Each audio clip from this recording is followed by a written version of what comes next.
Hey everyone, David C. Andersen here, coming at you from the KnifeCenter, and today we're taking a look at what I think are the best new fixed blades of 2022. Let's check them out.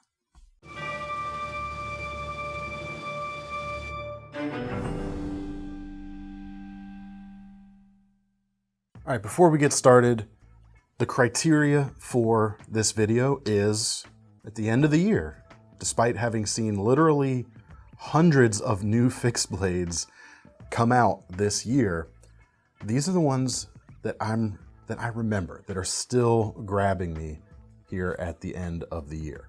So these are my opinion. Can you disagree with me? Absolutely, and I hope you do, quite honestly. And I would love to hear you folks' favorites from this year in the comments. But what I'm gonna do, I'm gonna break it down into three categories, three price tiers essentially. Have a couple of options from each, pick a winner, and then let the winners duke it out for the final result. We're gonna start with some more affordable stuff, the $0 to $100 range, and that can cover quite a gamut of kind of product. But here's what's still sticking with me at the end of the year. First up is the SOG Tellus FX. This is a $60 fixed blade, and right now this is one of my, fantastic option for an affordable do-it-all outdoor knife, which is a genre I happen to be very fond of, and I like seeing solid options in the price range. 60 bucks, 440C stainless steel for that price. And there was some question when this first came out. They were just labeled Cryo 440. Took us a little while to kind of get positive confirmation what grade of steel it was, and happy to report it is 440C. It's what we hoped. And the whole thing is put together really nicely. As for the blade, 4.2 inches, broad drop point shape, plenty of belly to use this as a skinning or hunting knife if need be. High flat grind, 1/8 of an inch thick on the blade stock, hint of a swedge near the tip, but not so much that tip is gonna get fragile. This is just a fantastic do-it-all shape.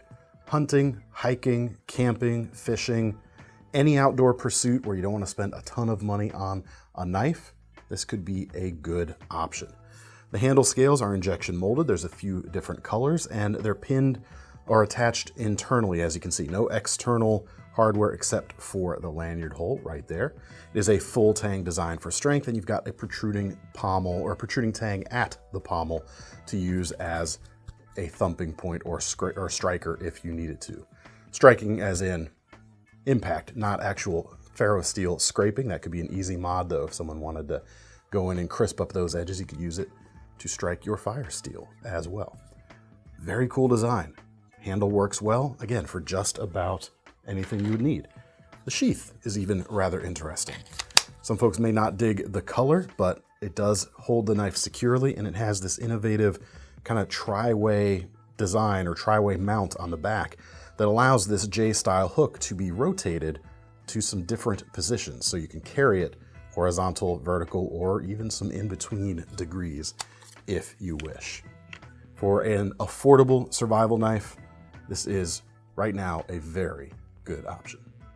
Next up, we have the QSP Canary. Definitely a bit smaller, but this neck knife feels pretty special to me. They start just under $50 for G10 versions. This micarta version, just a couple bucks more. There's some two-tone G10s. There's some Damascus steel options as well. But for this roughly $50 price point, you're getting a 2.5 inch blade, Swedish steel, Sandvik's 14C28N, good stuff. Great everyday shape, great versatile shape. You folks, regulars of this channel know I'm drawn to these kind of do-it-all drop point profiles, but this one's a little extra special. That comes down to the spine right here. There's this millwork or file work that looks fantastic, gives you a little bit of traction too, as though it were jimping. Handles, about 2.5 finger grip for me. I do have slightly larger than average hands though. Some folks might be able to get a full 3 fingers on that.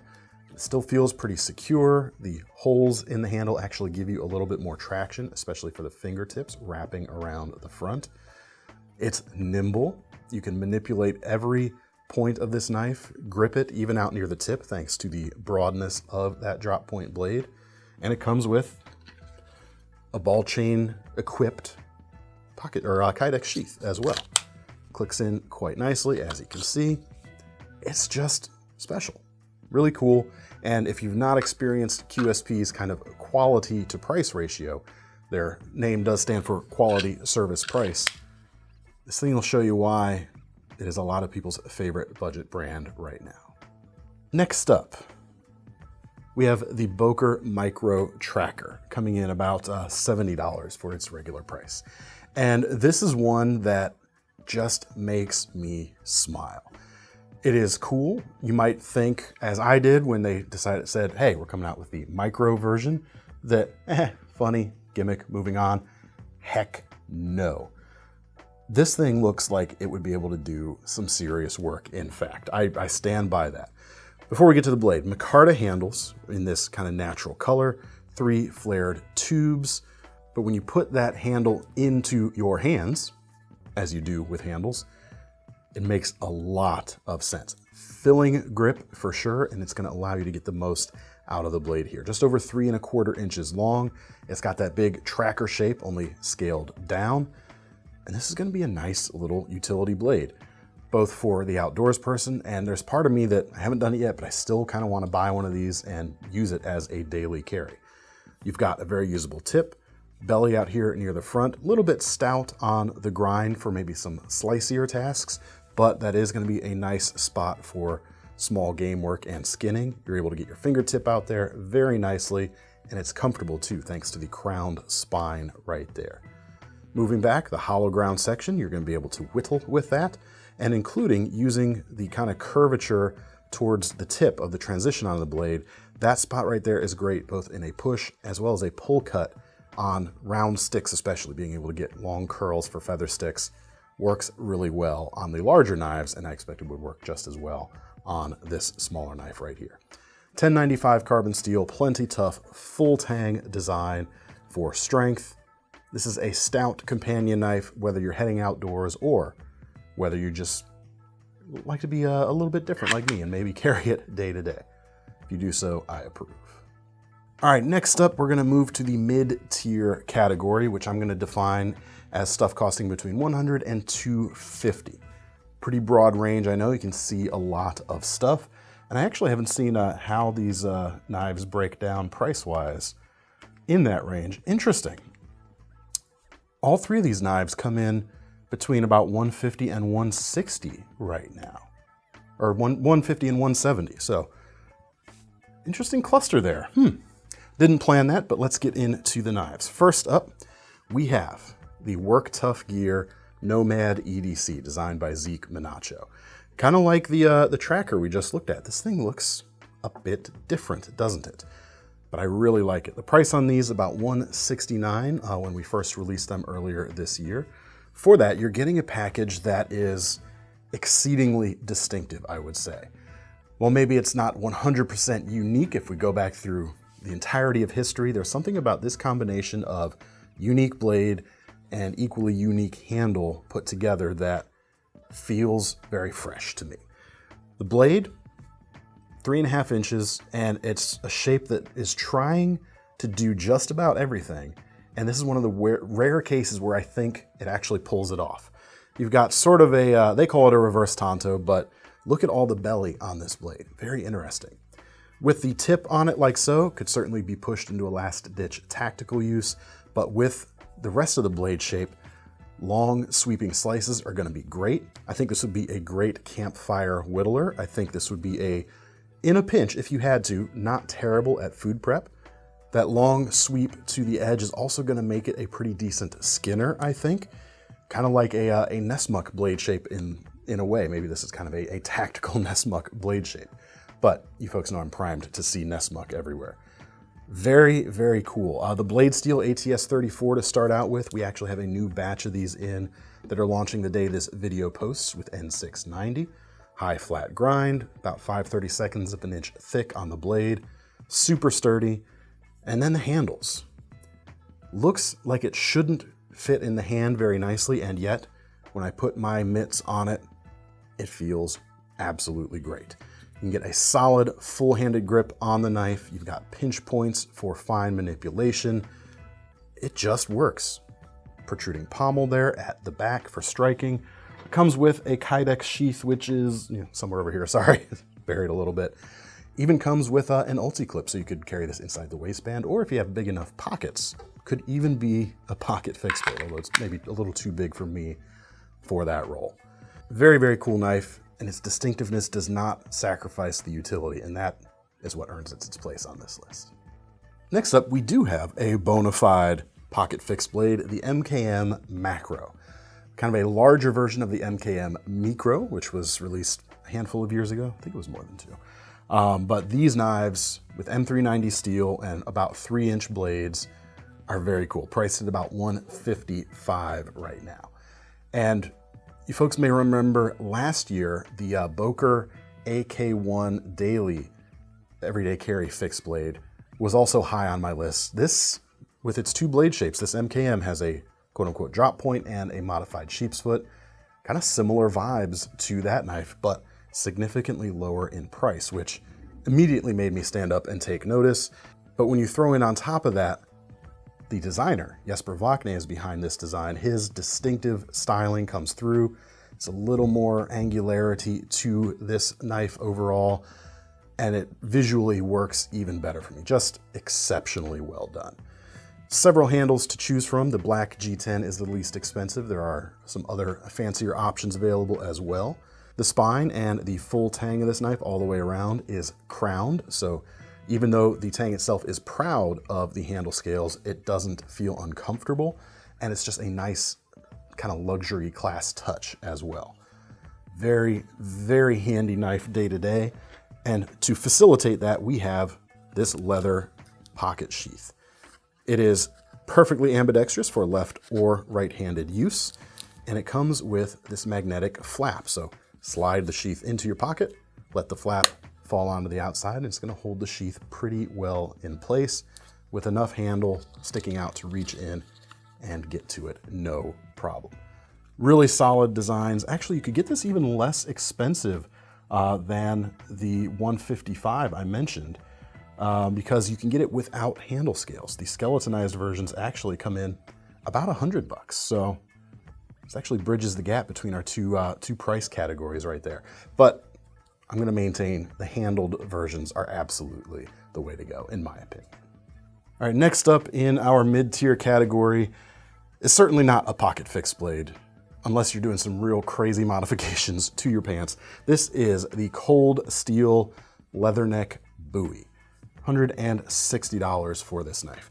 I've long been a fan of the Leatherneck series from Cold Steel, but this is the first year that they've released this monster-sized version of it. 10.5 inches long, distinctive clip point shape, very much inspired by the classic K-bar knives, the Mark II Fighter. D2 steel on this, Taiwan made. A Griv X handle. It is their slightly rubbery material over the full-length tang. This is one that's on this list simply because of how much it makes me smile.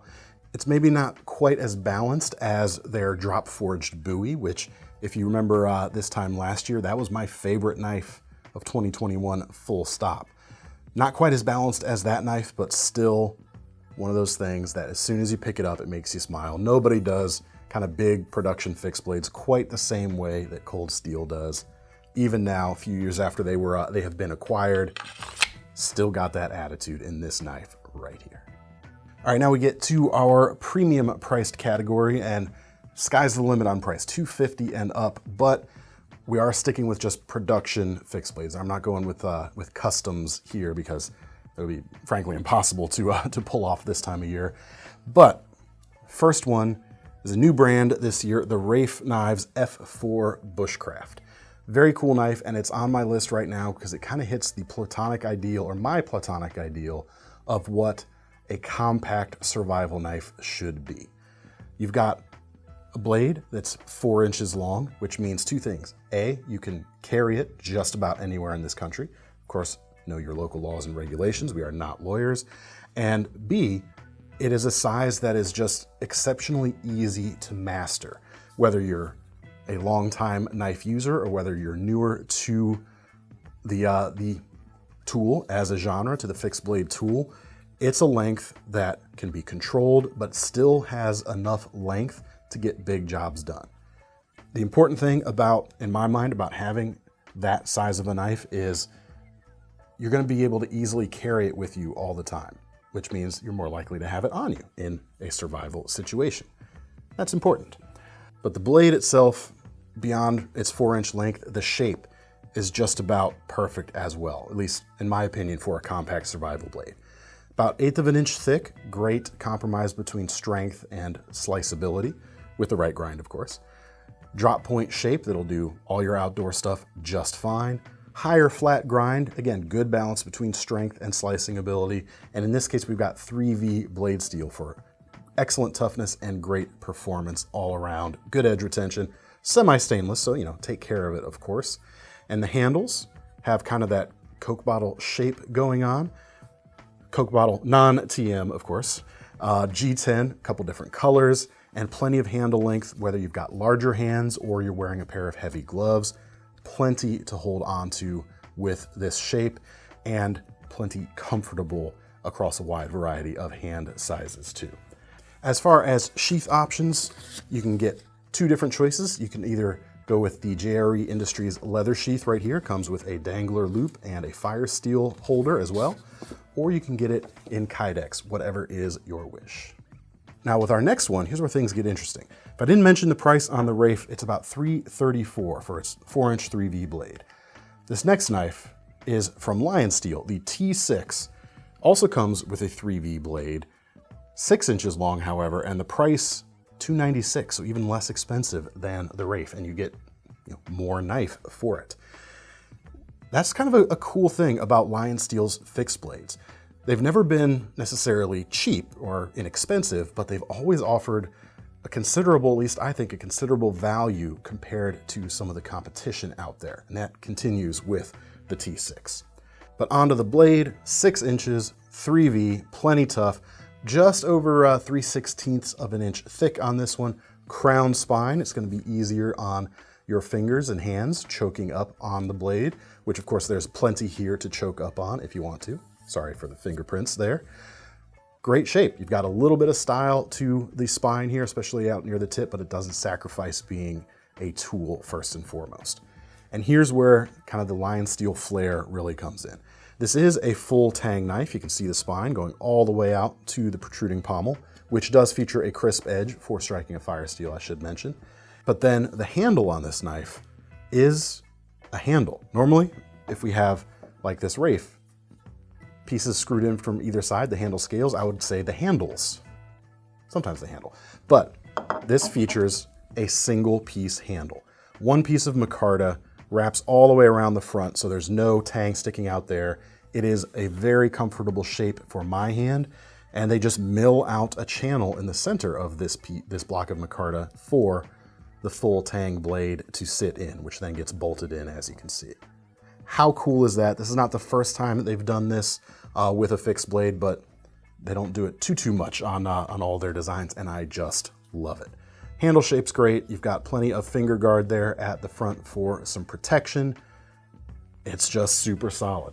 As for the sheath, it is Kydex. There you go.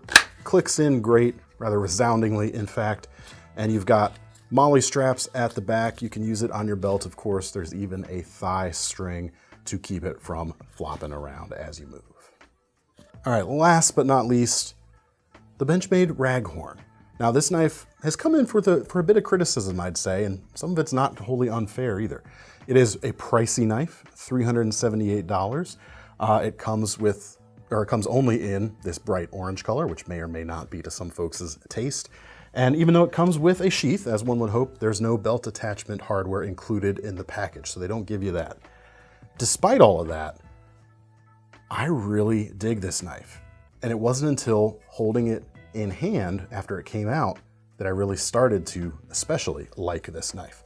Now the reason I'm still digging this knife comes down to what Benchmade has done with it, and that's kind of leaning into something that maybe started with the bug out, and that is really emphasizing lightweight performance. That's what you've got here. The blade, 4.6 inches long, crew wear blade steel, and yet nice and thin, very slicey. This is primarily intended as a hunting knife, but if you don't want a thick overbuilt knife, this is going to work for any kind of outdoor usage. And camp food prep, great. Even home food prep, which we're home more than we're camping, at least most of us are. So you're going to get some use out of it there too. Also great for everyday carry stuff like breaking down cardboard boxes. You've got great geometry for something like that. And with the crew wear blade steel, you've got edge retention and pretty good toughness to boot, which allows them to get away with that thinner blade stock. Now the handles, carbon fiber, but it's not really, or not exclusively for looks, I would say. It's also for lightweight. This whole knife, let's see, comes in at 3.5 ounces. That is a very low weight for the amount of blade you're getting. By going with a low weight material like carbon fiber, you get some thickness to it, and you get, or they have the opportunity to contour it for great ergonomics, and they have done so. It actually fills the hand pretty darn nicely, surprisingly so in fact. You've got nice swells, you've got pinch points here at the front, which transition to this choiled section of the blade, wherein the ricasso has these ridges milled into it, which give you even more traction from slipping forward. You've got jimping behind it, you've got jimping towards the midway point of the blade for putting an index finger up on, or even choking way up on with a thumb. If you have bigger hands, I'm kind of stretching to do it. It's just really impressive the way they have pulled this whole package together, and kudos to them for it. All right, well, you really can't go wrong with any of these knives on the table, I think. But before we get to the winners from each category, I've actually got a couple of honorable mentions that I wanted to bring up. The first is actually a kitchen knife, which technically is a fixed blade, yes. And the reason I'm bringing this knife up right now, even though it may not look innovative or anything like that, is I'm always on the lookout for my favorite kind of affordable kitchen knife recommendation. Kind of like I'm really big into the genre of affordable outdoor knives. Attainably priced kitchen cutlery is also something that, you know, is kind of a pet area of mine. Problem is, every time I find something that I go, yes, this is my favorite default affordable knife recommendation, they wind up discontinuing it, which is very frustrating because I've gone through so many good knives that people just can't get anymore, so I can't recommend them anymore. This, however, the Mercer Zoom, Z-U-M, like Zum, is very nicely done. It is not a cheap knife per se, but it's only about $59 right now. Quite attainably priced, and you actually get a lot of features that you don't usually get at the price range. What you do get though with this 8-inch chef knife is an 8-inch blade, and it has an excellent rocking chop to it. It lands on the cutting board very nicely. I like that it doesn't have a thick bolster here at the back, which means as you sharpen it, you're gonna get more life out of this without having to modify things. The balance is excellent right there at the pinch point, which is where you're holding your chef knives, aren't you? And even things like the fully crowned spine all the way out towards the tip is a feature that, you know, even on German chef knives 2 or 3 times this price, you don't always see. I like that very much. So it's this combination of excellent balance, excellent cutting board manners, nice, more luxury features at that $59 price point that makes it my go-to kitchen knife recommendation right now. And I know what some of you folks are thinking out there. You're getting ready to type it in the comments section as I speak. What about the Victorinox stuff, which is less expensive for sure, and are good knives for sure. But for not too much more money, you get a wholly elevated experience over those knives with something like this Mercer Zoom. The other honorable mention that I want to bring up this year, is Schrade. 2 real cool things on the fixed blade front. First of which is the generational old-timer sharp finger. First time they've made a sharp finger in the US in a number of years, and they've elevated it over the old US versions, in my opinion, with a genuine bone handle, same kind of saw cut texture we're used to seeing. We've got 1095 carbon steel with a high polish, nice leather sheath, priced at $90 and made in the USA. How cool is that? Very happy to see it back in the States. Very happy to see it being made with such high quality, but also their Heritage D2 old timer series. There's a fixed blade, a big 5-inch D2 bladed fixed blade for about 50 bucks, as well as some more traditional folders. Awesome stuff, well worthy of recognition, but it just kind of just missed out on the this list here. Because again, it's narrowing down hundreds of fixed blades in this year to just 9. But I still wanted to talk about that one for you. All right, let's crown some winners here. And whether you believe it or not, I actually didn't have the winners picked out before I stepped to the table today to film. I knew what was up there, but I didn't want to make a final decision until I had them here. Let's go through. Budget category, I'm going to take the Canary out of consideration straight off the bat because while cool, it's not as kind of earth-moving, game-changing as the other ones. Game-changing is perhaps a little strong, but it's hard to argue with the utility of the Tellus and the quality of what you're getting, the amount of knife for the money at 60 bucks. It's also really cool to see something like this Boker micro tracker being put into production nowadays. I'm surprising myself here. I thought for sure the micro tracker, that I would give it to the micro tracker. And if I were going by which was my personal favorite right now, it would be this. However, for its sheer value and excellent design at the price, I've got to give it to the Tellus. Very, very cool. I'm putting that in the, that's the budget winner right there. So let's put it, should I put it somewhere else now? Let's put it right here. All right, for the mid-priced, I'm gonna take the Leatherneck out first because my one criticism of this knife would be for such a big, long knife where toughness is gonna be a kind of an exceptional or a more important factor. D2 steel might not have been, definitely wouldn't have been my choice for it. It's not the quote unquote toughest steel in the world, so we'll take that out. As for the other two, man, they're both nice. The MKM, however, does have those similarities to that Boker knife, which was a big hit with me last year. And as such, I want to do something a little bit more different this year. And this Work Tuff is a little more different. Again, you've got a great combination of unique blade traits in something that does not sacrifice its utility for its unique profile. Awesome. That's going to be my favorite, what I think is the best mid-priced fixed blade of 2022. All right, for the ultra premium, I'm going to take the Raghorn out right off the bat because I know I said a lot of good things about it and I absolutely stand by it, but the orange is not for me. That's I would have much preferred a like a stone-washed finish, even though it's not a stainless steel. The orange kind of doesn't float my boat. As for the other two knives, the Reiff and the LionSteel, I like them both, man. My Nordsmith Pilgrim design sits right in this same niche that this Reiff knife fits into. It's a very important niche, I think, and I always want to be able to call it out when people are doing a good job in it. However, for this matchup, you can get more for less with the LionSteel. And they're both great designs, but it's hard to argue with the value, the extra value you get from the LionSteel in this case.